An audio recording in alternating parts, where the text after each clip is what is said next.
para sa lagay ng ating panahon ngayong umaga po ng March 22, 2025. Sa ngayon po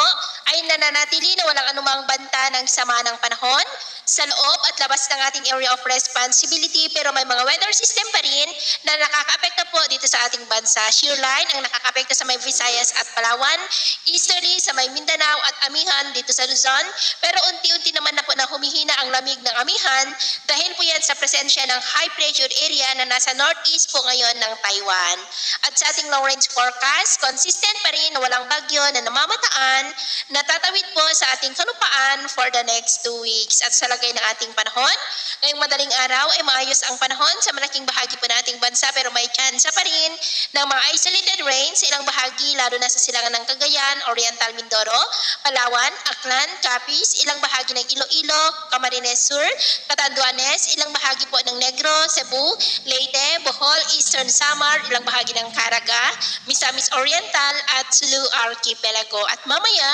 ay sisikat po ang araw sa malaking bahagi ng ating bansa, pero may tsansa pa rin ng cloudy skies with isolated rain sa ilang bahagi ng silangan ng Cagayan, Infanta, Calapan, Palawan, Aklan, Capiz, Cadiz, Escalante, ilang bahagi ng Cebu, Bohol, Leyte, Samar Provinces, Surigao del Norte, Misamis Oriental at Sulu Archipelago. At mamayang hapon, may tsansa pa rin ng mga isolated rain sa ilang bahagi po ng ating bansa, lalo na sa may Visayas.